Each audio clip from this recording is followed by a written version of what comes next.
One of the scariest words mentioned in the healthcare setting, cancer affects millions and millions of people each year across the globe. Within this struggle also exists the needs of realities of queer patients living with cancer, as well as their loved ones, who have a myriad of circumstances that can make managing and being seen with their diagnosis challenging. According to a study in 2022 from the Journal of Clinical Oncology, LGBTQ plus individuals with a breast cancer diagnosis were more likely to experience delays in diagnosis and treatment, as well as have increased risk of cancer recurrence. Queer people living with cancer have experiences that can be easily misunderstood and stigmatized by healthcare professionals, rather than be welcomed and respected. How are chosen family, sometimes the only community for queer patients, and partners of queer individuals included when dealing with cancer? How is patient safety emphasized if our healthcare system ignores sex, sexual orientation, and gender, SOGI information, when consulting queer patients on their risk for certain cancers? How do queer patients feel supported and encouraged to share their queer experiences regarding mental, physical, and psychological health being threatened by cancer? Answering these questions requires insight from the community themselves. In spite of the longstanding ignorance applied to the experiences of queer individuals affected by cancer, more cancer registries that collect data on cancer mortality and morbidity are collecting SOGI information. We require this information on the research and quality improvement side to understand the gaps and challenges in cancer care affecting this population. Additionally, many organizations have arisen in the fight against cancer, whether to expand more funding for cures, to lessen cancer risk factors, and even more importantly, to provide support for affected patients and their families.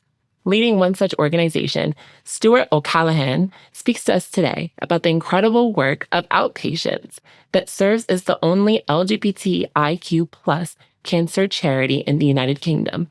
This brings me to share with you all our next episode, focused on cancer health disparities, with guest Stewart.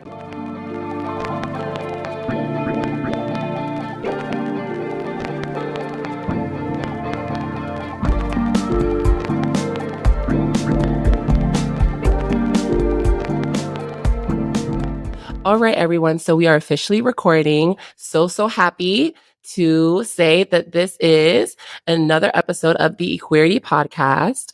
And today I am speaking with Stewart O'Callaghan, who uses they, them pronouns and is the award-winning founder and CEO of OUTpatients, the UK's LGBTIQ plus cancer charity.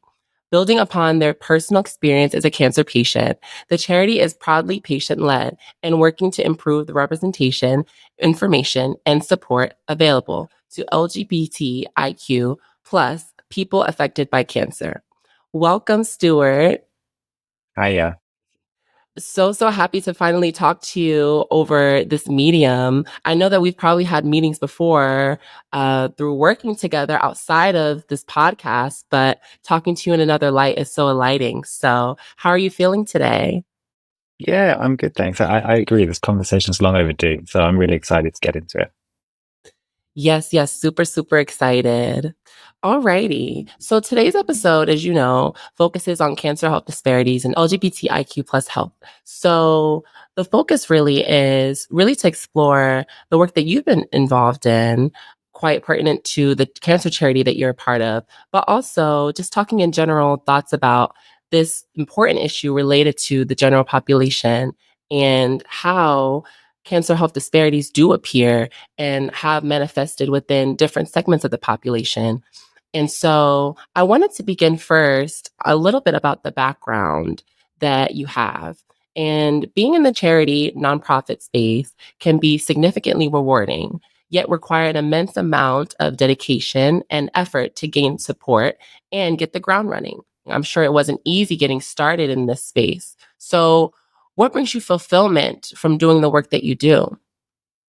There's such a good way to phrase this question because I get asked a lot about why did I start the charity and all this kind of stuff, but never really about what keeps me going, what keeps me doing it. Because it's sort of a sector I fell into, to be honest. I came from a background of doing bits of research, I was a tattooer for 10 years. So actually learning how charity stuff worked was a whole other thing. Mhm. And The thing that really got me into the charity world is still the thing that keeps me going through it, and it's the doing something for my community kind of vibe. I mean, Certainly. I sort of see the charity in its beginning was like a lemon to lemonade thing of like, okay, I've gone through this thing, but can I maybe find a way to use it to help others? Because up until that time, I'd already been sort of involved in going to marches and connecting people around the world through different projects. And it sort of felt like this was another way to do that in a much more targeted way. And I think in my personal experience, because I have a chronic incurable blood cancer, the idea of sort of moving through cancer and coming out the other side isn't really my lived reality. So when I Mhm. first started it, a lot of people were very hyper vigilant. Like, do you want to face this around this really difficult part of your life? It's just going to be like a long thing for you. But ultimately, I was kind of, for want of a better word, trapped by my health anyway. So actually doing something with it positive made it feel much more manageable, made it feel like I could keep going. So that's the bit that kind of Right. keeps me moving. And the Right. the growth of the charity is the bit that surprised me and is what gives me faith that we're having an impact. You know, in the couple of years we've been around, we've managed to really become a real big player in the LGBT national picture as well as in the health picture. And just validate the topic. You know, when I first started, people would tell me to my face that this would never work and, you know, there was no Mhm. point in trying. And I'm really proud to say that we're still out here doing stuff for patients, making their lives better every day. Yes. I think what you said about community, fostering community, I'm sure has been such a excellent measure of progress for the charity, right? Because you're building those connections. I'm sure people are like keep coming back and they're saying like, "Oh, this was helpful for me in this way." And obviously with your journey personally as somebody dealing with, as you said, your blood cancer and wanting probably that community, wanting to connect with people, find out what resources existed. I'm sure that that was also like that motivation Yeah, to get things 100%. going. Yeah. Yeah, it was that thing of like, I was, so the real kind of beginning part was I spent years, literally years, not being able to speak to another queer person with cancer. And it left me in such a bad mental state. And it was actually taking part in research that gave me the first opportunity to kind of like bring everything together. And once I'd had a taste of it, I couldn't let it go. So I really wanted to build something. And the awkward thing about it is, you know, being the head of the charity, I have to be very careful about how I interact with the service users. You know, we're very professional. We run ourselves like a proper cancer charity. I have to have a certain level of distance from the service users to be appropriate. But knowing that we're improving their lives is enough for me. So there was someone who attends our service and recently passed away, and we saw him about a week or two before that happened, and he shared with us that he'd been around, he'd done every cancer group, he was involved in his church, he'd done everything, but there was nothing like the service we provide.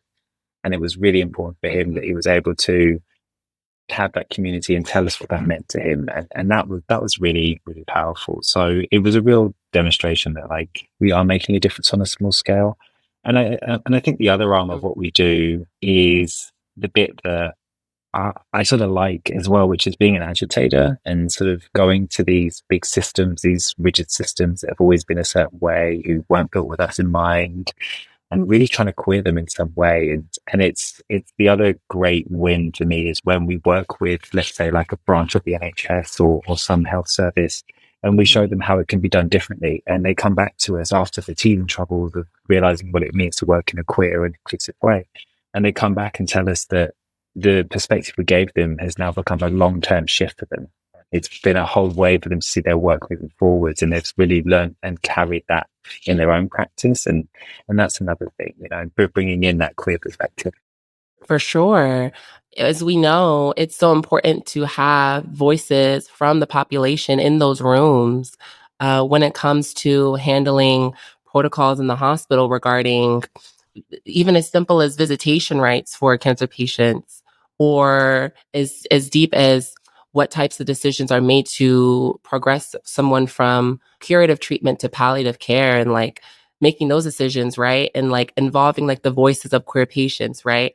As a medical student, right? Like they teach us a little bit about that, but I didn't get any sort of education, particularly on the voices of queer people involved and exactly what can be missing when we don't incorporate that perspective. And so, it was so great to work on our paper with you. So, Stuart and I, with other colleagues, have a paper out that details the epidemiological chronic conditions that do affect patients who could be at risk for cancer, particularly trans patients who could be at risk for cancer. And so, understanding, right, like those risk factors as well, like even thinking about before cancer too, it's such a big and wide topic to even think about. And so I think it's so amazing that we've been able to discuss exactly what you're doing and how you're interceding in it. So thank you so much. One of my thoughts is I was doing a conversation yesterday with one of my colleagues, and like she wants to do some research within our medical system here in Chicago regarding cancer diagnoses and cancer follow up appointments that LGBTIQ plus patients attend. And so she wants to follow up on that. And so it's an interesting research question. And what I'm thinking really is there's so many types of cancers, right, that people are susceptible to. And so one of my questions is what misconceptions exist regarding LGBTIQ plus people receiving a cancer diagnosis, such as not being at risk for a particular cancer or related to sexuality or identity? Yeah, great question. And it really ties into a core perspective I bring into my work, which is the concept of patient safety and outcomes in these sort of clinical factors and medical factors, where I think sometimes when you're a health charity in the LGBT space, people just think it's all rainbows and pronouns, and that is a very vital part of the visibility of the interpersonal part, and it's very important for patient experience. But there's also clinical factors to do with patient safety and our personal responsibility to provide optimal care. And this is where it comes into a lot of stuff around misunderstandings or miscommunication around susceptibility or eligibility. So a really, really common one that happens is lesbian women being told that they don't need cervical screening because they don't have sex with men, on the assumption that HPV can only be transferred from penis and vagina sex. And that's obviously not true, but it's ultimately a bit of a seductive myth, because if you're told you don't have to have that exam done, you're probably not going to go. And then you're going to tell all your friends. And this is how these bits of misinformation spread like wildfire. So usually what you would find in the public health domain is information that correctly these misunderstandings. There's usually, for the majority population, or what healthcare assumes as majority population, very targeted, easy to understand communications that are representative of the people that they're aiming at. But then if you're in a minority population or minoritized, you don't get those same comms. And not only are you not represented visually in them, you're also not given the specificity around the different risk profiles. And this is most noticeable in trans people. So with transition, there's aspects that change your cancer risk factors, whether it be hormone use or other points like that, or whether it be viral infections. So it's important to know what's more common in certain communities so we can target comms and help people make informed decisions and get those routine exams and early diagnoses. But because that information is lacking, then the thing I always come back to is our community really making informed care decisions at the same level that our peers are? And why are we not given the ability to do so? So a lot of cancer targets are always based around that early diagnostic goal of, let's get people in as soon as possible. But I think there's a lot we can learn from the way that sexual health has really brought in community activism as a way to demand optimal care. And it's been very creative in the way that it presents information, and it's been very inclusive. And, they were doing community co-production campaigns way before cancer was. And to be honest, cancer is still sort of slowly picking up the idea of being accountable to its service users. And that's something that we see not only at the early stage of the cancer pathway in this sort of either screening or point of suspicion, but it's also true all the way through, especially for bodily autonomy, which we know is obviously a huge thing in our community for everybody, but particularly trans and sex people. And a common one that we find is transmasculine people who have breast cancers really have to battle inside a hyper-feminized system. and an assumption of what post-operative goals would look like, or post-treatment goals. So we often have to support patients who are really encouraged to undergo reconstruction when all they want is a flat chest and they're not being listened to. Or they're in a space where they're saying, hey, look, I'm a trans guy, and they're just constantly being hit with this barrage of ladies, women, and so on. And it's just comes back to a sort of term that we throw around a lot here in the UK of person-centered care, but I'm failing to see the LGBT inclusion in that understanding of person-centered care. And I think there's, as I said before, the interpersonal and the clinical factors, but I think another thing that gets overlooked in that cancer pathway is the importance of our community and to be queer as a community and what that means as well. Because especially in the UK, there's a pervasive idea of it's something you just keep at home and keep behind closed doors.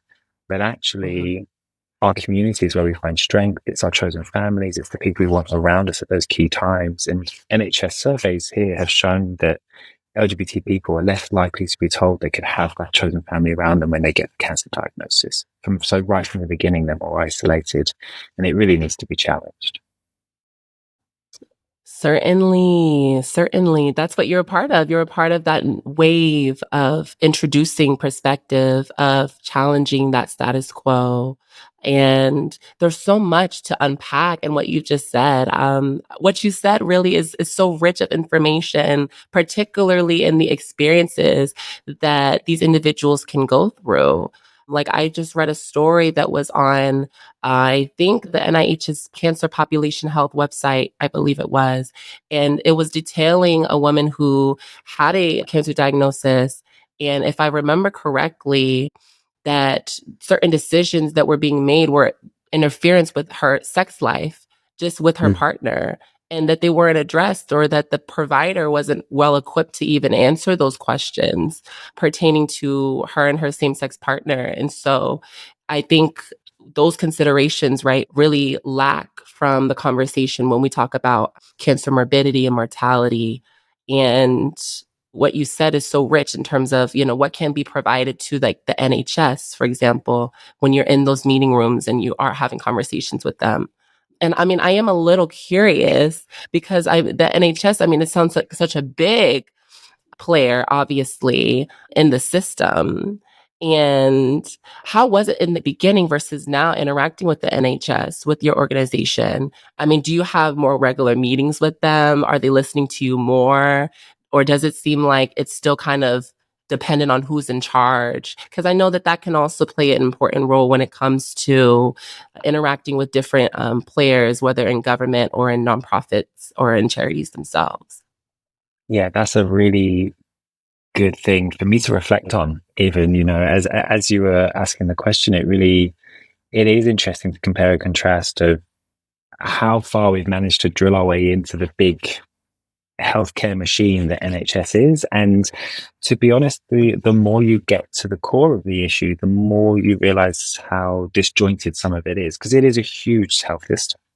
So what we tend to find from our approach is we find the pressure points that are aligned with our goals. So in the UK, in part of the NHS, we have something called Cancer Alliances, and they are set up all around the country. And their whole job is to handle some NHS budget to really transform cancer care and make sure that it is running well, but also it's innovative and doing all these things.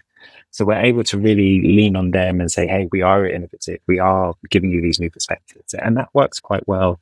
And we also do a lot of training for GPs and nurses. I mean, we reach thousands each year to just give them that core knowledge and sort of demystify and depoliticize the topic in the way that it currently is in the press at the moment, and just take it back to people and their safety and their dignity and their outcomes and all these things that we unfortunately can measure very easily because the NHS doesn't actually record these things routinely, the sexual orientation or gender identity on the patient record. And this is, I think, a good example of where we start to hit barriers is the further up the ladder we go to sort of the more like central NHS teams, the less engaging they are with us as a charity, which is always, I think, a point of frustration for me, if I speak honestly about it, because we are incredibly unique in what we provide and what we know. We're professional, we have a good track record of working with the NHS at this stage. And it is difficult when you are knocking on the door of a central system like screening invitations, for example, and offering them expert opinion and insight to get their proposed changes over the line because of the benefit of your community, and repeatedly be shut out of those conversations. But it's sort of, I think, a double-edged sword of the way the UK operates in the cancer space, at least, in that there's a heavy reliance on or involvement with the charity sector, and we are sort of there to plug the gaps. But because we are still ultimately external operators, it's very easy for people to chop and choose if they want to work with us or not. And this, if it's not challenged effectively with that top down pressure, it starts to really create that postcode lottery of care of people who either have some personal relevance to the topic or some allyship, or they're in a sort of area that has more queer people. These areas are much more likely to engage. But then, for example, I know of a trans person, a friend of mine, who travels all the way from Wales, so another country in the UK, to London just to get their screening appointments because they know that's a place that's been trained and is safe. And I don't want people to travel that far. I want people to have that equitable level of care the whole country over. Right. I am amazed at, again, how much you've been able to accomplish so far, yet there are gaps, and how your organization, how charities, cancer charities in general, serve to plug in those gaps. Like you said, there's a reliance on you all, but at the same time, you all aren't necessarily the end decision maker, and that at the end of it, unless the NHS continues to prioritize the voices of these charities, or continues to uplift and continues to be a part of, like, I think you use some good words with destigmatizing, depoliticizing the treatments, the prevention, the access regarding the cancer continuum, that we will still end up with populations who are lacking, who are experiencing these disparities. So excellent point you made. Also, traveling from Wales to, like, where you said that area, such a far distance. It reminds me of conversations we have about queer individuals in rural areas who have to travel so far, or rather in areas where there really aren't clinics or practitioners who exist for that need to serve what they need. And that's also a pressing topic.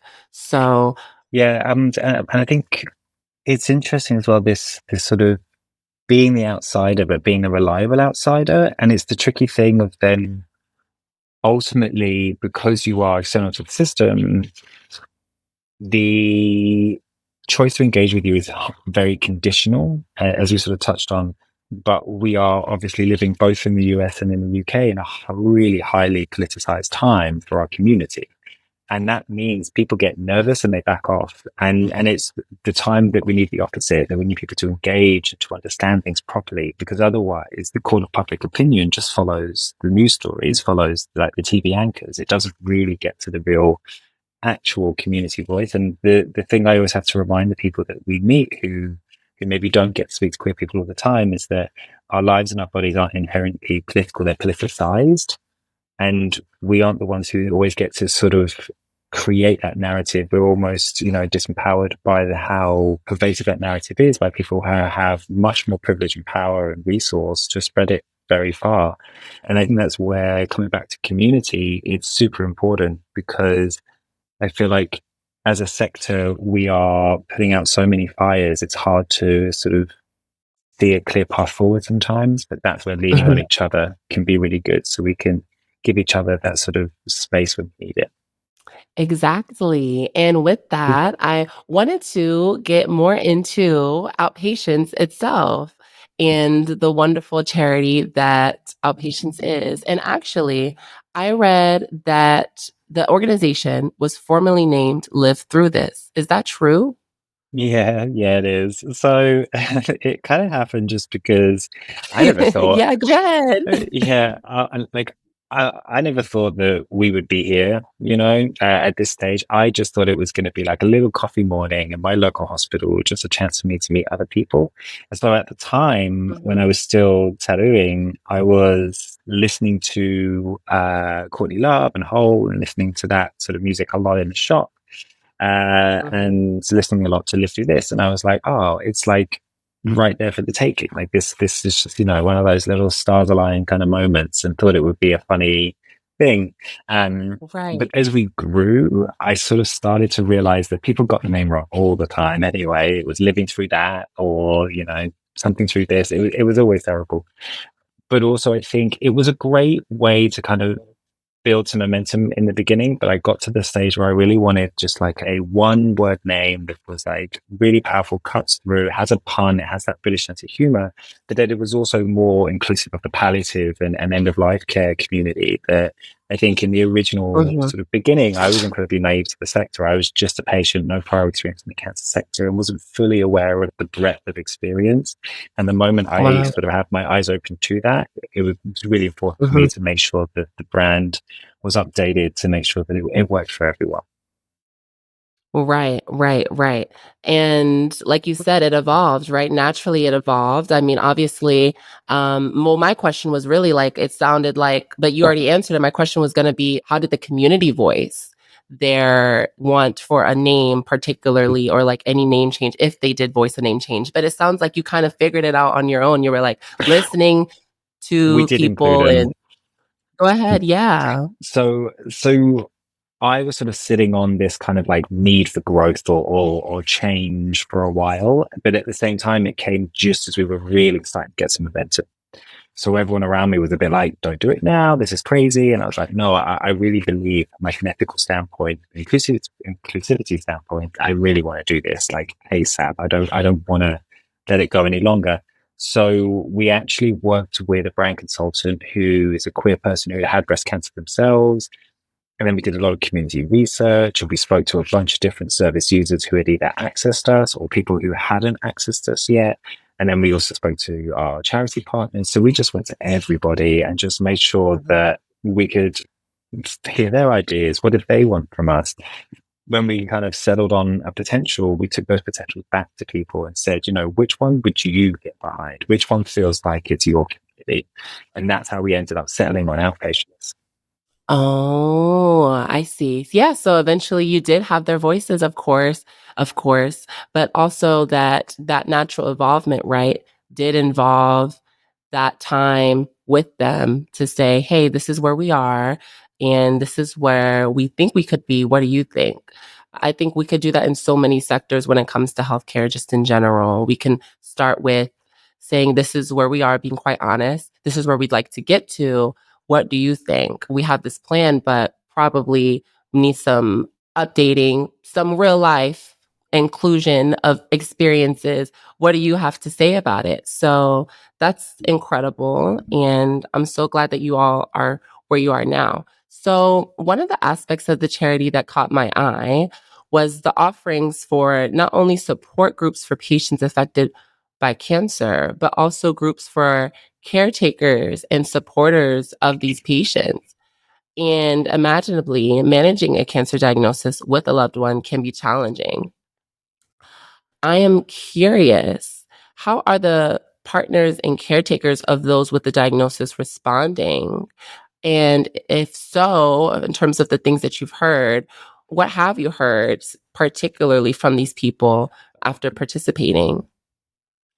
Yeah, it's an important thing for us to have something for the patient's carers or sort of direct support people, the chosen family for those patients, because cancer is a huge thing in anyone's life when it happens. And it's why the way we talk about cancer, we talk about people affected by cancer. So there's people who maybe have been diagnosed or, have had childhood cancer or have someone very close to them has cancer. We're all affected in it in different ways depending on personal experience. But it's really Mhm. important that everybody gets the space to share.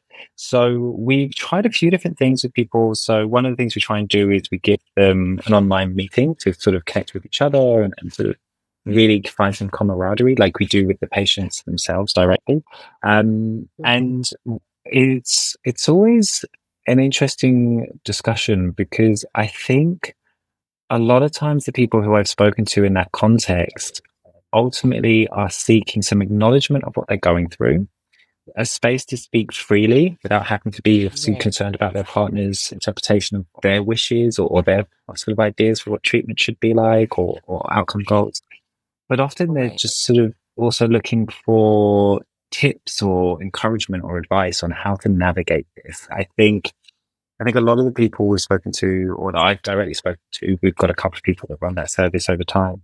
There's a balance between taking the time for yourself to kind of own that space and enjoy that and get that kind of respite. But then there's also, I think, in them a conflict. They don't want to be selfish with that time. So they seem to be less Mhm.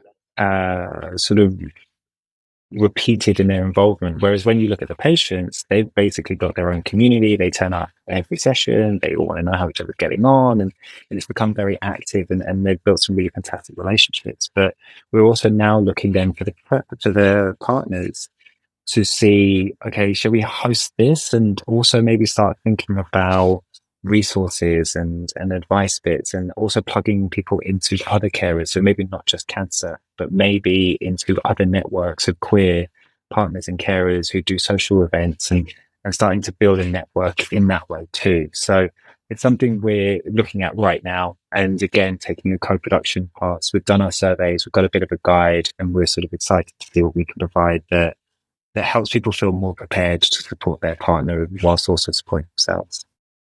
Certainly. And what you said makes me kind of think about like my next question a little bit because I was curious to understand, are you measuring how often people are involved? I'm assuming that when individuals who are managing a cancer diagnosis are showing up and they're speaking to other people in that same vein, that they are probably finding that community through a lot of that shared experience. And what's interesting is when you also have support groups for those affected by cancer, as you pointed out, the caretakers, the supporters of these patients, and how some of them, I can imagine, there might be other types of shared experiences they have that might be different in terms of the conversations that they're having, and that could affect their retention in these programs. And so I'm sure like the point of these surveys, and correct me if I'm wrong, is to understand what else can you offer them, but also to understand, if anything, what can you work on to make sure that they are getting the full benefit of this experience from the groups that they are in. Yeah, it's 100% that. It's kind of going back to what we've sort of touched on a couple of times now, but it's ultimately, I think the organization as a whole, the charity, has to be accountable to its service users because that's who we're doing it for.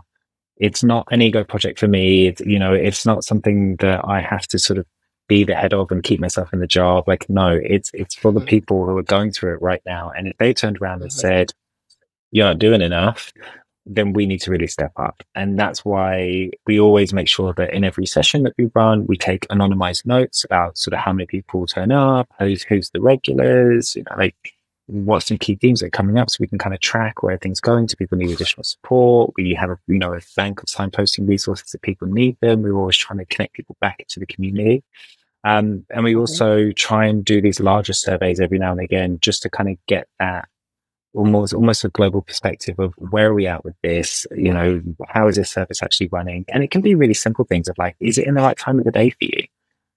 Do you feel like you can access it with privacy and confidence? Or is it a case of, do you like the ability just to pick your own topics and explore? Or do you want more structure? Do you want us to bring structure in? And with that structure, do you want outsiders in? Or do you like this being a private space?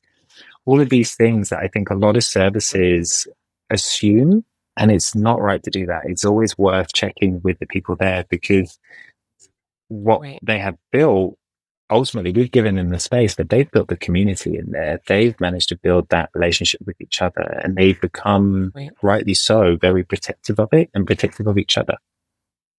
So we want to make sure that we can do that. And sometimes they give us direct feedback that they want something different. And that's a really good steer for us. And it helps us then find the funding and get it moving. So our main support service we've had for the longest time is mixed tumor, mixed age, mixed gender, sort of mixed everything. It's just 18 plus. And then if you can sign in, come along. And in the beginning, when we set that up, a lot of people were like, it's never going to work. You know, people are too different. And I think they was really underestimating the importance of queer solidarity because actually people weren't put off by the fact that people had different experiences and they almost relished the opportunity to see the other side of the experience or meet people who were maybe further down the treatment pathway than they were and they could sort of glean some insight as to how things might go or might want to prepare.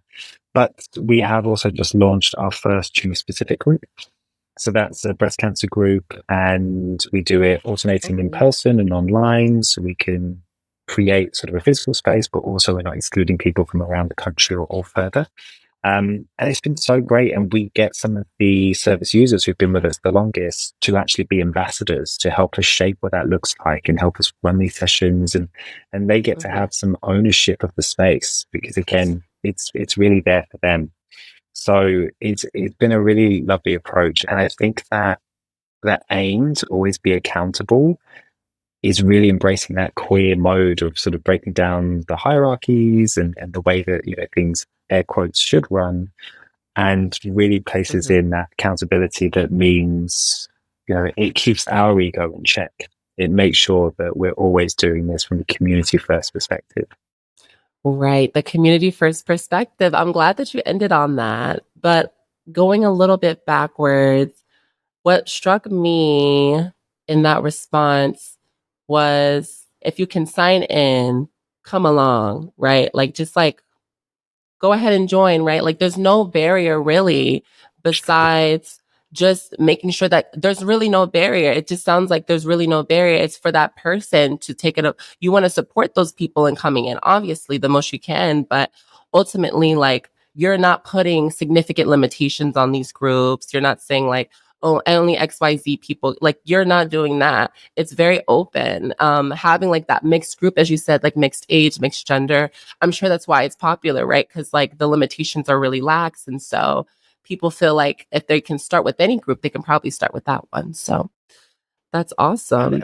And it was a little bit informed by my experience in that because I've got a rare blood cancer that's not in the usual age group, and because I'm just an outpatient and all of these things, it just really kind of meant that all of the services that I tried to join when I was going through sort of the beginning parts of my treatment, I was just told no. I was just told, you can't do this, you can't do that, you don't fit that box, you don't fit that box. And in building something for our community, I was like, well, a lot of us don't fit lots of boxes anyway, and we sort of like to defy that idea in itself. So why would I try and build that restricted system when I myself have experienced what it's like to be on the outside of it?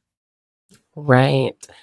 Thank you so much for detailing that. And thank you so much for detailing a little bit of your experience as well and opening up about that. So, really, really appreciate it. And I want to go into my next prompt, which is excitingly, your organization is patient led. I think that's one of the first things that I read when I went to the website was patient led cancer charity.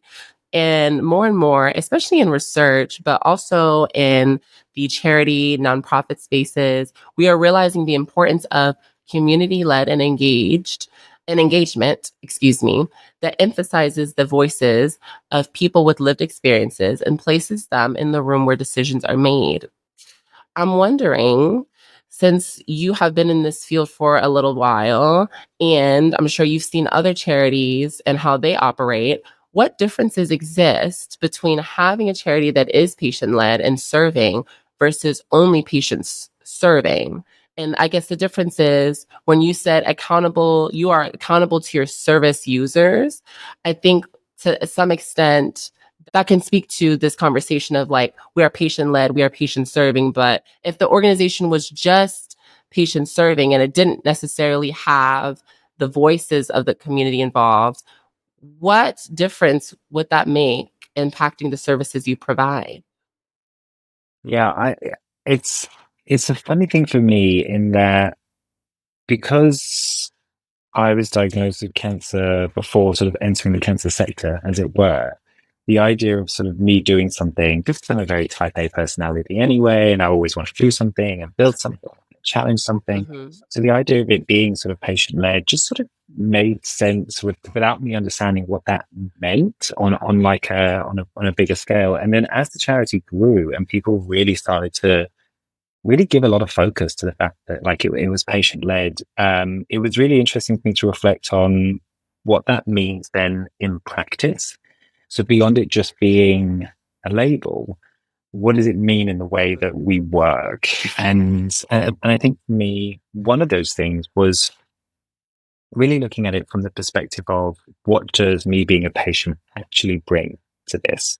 It brings some lived experience, but a very unique lived experience that is somewhat different from the standard cancer patient. And it still has a lot of individual complexities or even privileges that other patients aren't privy to. So right from the beginning, I've always made sure to have that sort of community accountability, but then also do my research, reading, reaching out to people, making sure that I'm trying to take as broad a perspective as possible. And I think when I find other charities that are just sort of starting to understand that idea of co-production or accountability to service users, all of that sort of stuff, there really is, I think, an old way of doing things and a certain sort of power structure that they are nervous to let go of. You know, that they're nervous that giving up some of that tight control is going to rock the boat too much. And it's something that I think about a lot when I think about queer allyship. And with my background in sort of queer allyship and activism and all of that, being more in that sort of political activism, like on the streets and everything, bringing it into the queer space in a health context is interesting because you kind of have to speak the language of the system that you're trying to challenge, and that language is incredibly restrictive. So you're trying to always find ways to expand other people's views on how they've done something for a really long time, but it doesn't always mean you've done it the right way for a long time, or making them understand that you may not be purposefully excluding someone, but by the way that they operate, they are. And there's trying to sort of enforce that level of humility in people. And I think one of the ways that is sometimes for some people, sometimes it lands, sometimes it doesn't, but a good sort of reflection on people's concept of allyship or accountability to the communities they're serving is one is this co-production, like, do you listen to people and whatever? But I think the other thing is your sense of allyship aligned with the goals of the community or your comfort level to meet them at a place that sits well with you, right? Because when you speak to our community, we want bodily autonomy, we want right to gender-friendly care, we want, right to equal rights across the board, we want some understanding of the position we're currently in, this very highly politicized, difficult time. And yet when it comes round to June every year, we're still seeing the same levels of allyship, which is a stock photo of an LGBT person on a social media post. And I just really want people to challenge whether that is the right thing to do. Like, are you really backing it up? And when you're chatting to these communities that you're trying to reach, are you trying to get them into your vision of progress, or are you actually listening to their vision of progress and seeing how willing you are to go along with what actually would be truly liberation? Right. It's a lot to do with the internal dialogue of the organizations themselves regarding evaluating, are they really, again, meeting the patients where they are and taking in those considerations and moving forward with those considerations, or are they only wanting to hear what best suits them? There's a stark difference between the two. And I think that the former allows for the participants within that charity or the patients within that healthcare system, right, to have more of a voice and to participate in decisions that impact their health. Because at the end of it all, the health of the community has to at least start with listening to those with the shared experiences within that community. And I think that's where this charity particularly has done such an excellent job in that those conversations are always happening, right? You just said that you just delivered a survey or are about to evaluate some survey results regarding, the service users. I mean, that's the type of work that continues to address the needs of the community. And so impactful, so important. Very, very exciting to hear. And I only have like one or two more questions at this point. It's been really lovely talking to you. I'm curious about the growth that Outpatients has coming up. Do you have any events coming up that you'd like to announce? Any sort of initiatives that you are newly starting? I think you just said one, which was a group that was focused on breast cancer patients specifically. Anything else we can look forward to seeing from this charity? Yeah, definitely. So we are actually this weekend with the trustees really building a vision for the next 5 years. But I know a core tenet of that is, trans rights is always a core thing for us. We really want to make sure we're stepping up as well for intersex representation and bodily autonomy. But also a thing you alluded to earlier, which Mhm. is the sexual well-being of patients. And when I first started the charity, we almost parked that issue for now because we wanted to make sure that people saw us as a cancer charity first, because it's so often that any LGBT health issue or startup or initiative or whatever just gets pushed straight into the sexual health domain. And we really wanted people to see us in the cancer space and make sure that we could speak to cancer Right. charities on a level. And now that we've got that footing, we can now really dig our teeth into this issue of unaddressed sexual well-being, because there's so many factors that are different for our community, as whether it all across the whole queer spectrum, there's various things. I mean, we meet patients who are not supported in their erectile dysfunction, or they're not supported in their receptive anal intercourse pain, or are struggling with the idea of having dilation therapy because their sex is non-penetrative. All of these things that are so important to explore. Mhm. And we've I just recently launched a Cancer Sex and Info Hub, which goes into all of these different sort of impacts that might be potential to cancer and its treatments. We're doing a project this year that is going to look at developing a bit of a self-guided resource to help people open up that conversation in themselves so they can talk with their healthcare teams about seeking that support. And we'll also be looking at how we can provide education across the sector with our large partners, and really think about how we can deliver some confidence building to clinical teams, because the way we work is always trying to get both sides of the coin, support the patients, but also support the professionals, because rather than coming in and pointing fingers, we have to recognize that they're working in systems that hold them back, they're restricted, they haven't had the right training. So it's important for us to give them the resources to really deliver on the change that we want to see.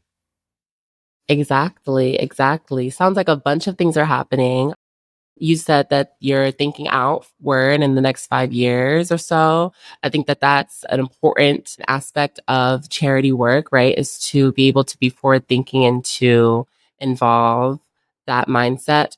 And again, also thinking beyond just the patients as well. I mean, obviously, it's patient led and patient serving, accountable to service users, but it's also about the healthcare professionals who are interacting with the patients as well and making sure that they're well equipped to enter these rooms to provide care. I know, personally speaking, as a future healthcare professional, I definitely want to be in those rooms, saying the right things, making sure that I'm not using that stigmatizing language, and ensuring that patients are receiving the best care that they can from me. And so, super, super important work that you are a part of. So, other than that, any final thoughts you'd like to share before we close?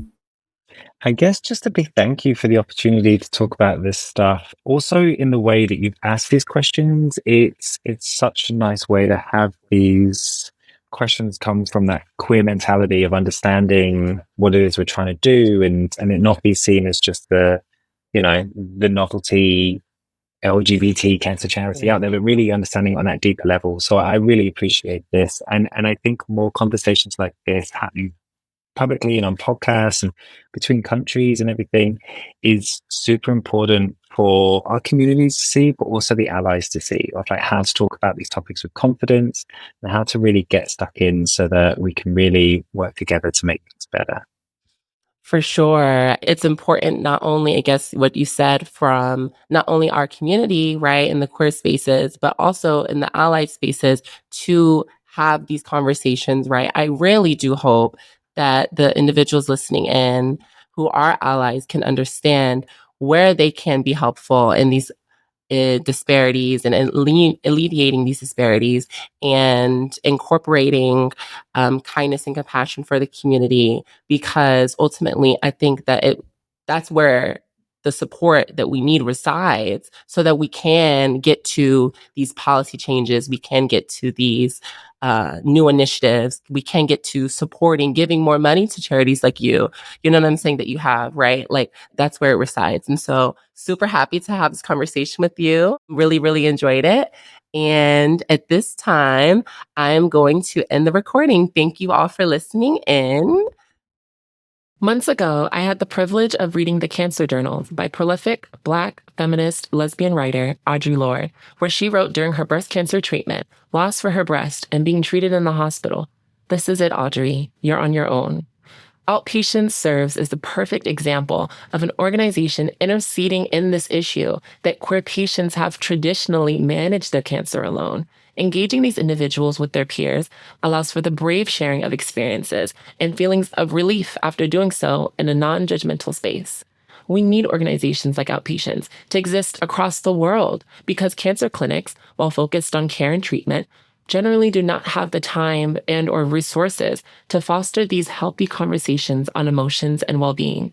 Sending a huge shout out to Stewart, the board at OUTpatients, and the patients participating in support groups who are changing the narrative for how we understand the best ways to support queer people navigating the cancer continuum. Thank you for listening in. If you would like to read more about the charity we discussed today, please visit outpatients.org.uk. You can find references for our conversation in this episode's biography. And if you want to hear more content, watch clips of our conversation, or keep up with the show, let's push the conversation more on Instagram at Equerity Podcast, Twitter/X at Equerity Pod, or on TikTok at BEQ Pod. Full video podcast episodes are posted on YouTube, which is also linked in bio, or you can type the Equerity Podcast in the search bar. If you liked what you heard today, please give the show a quick star rating, follow and/or subscribe on your preferred listening platform.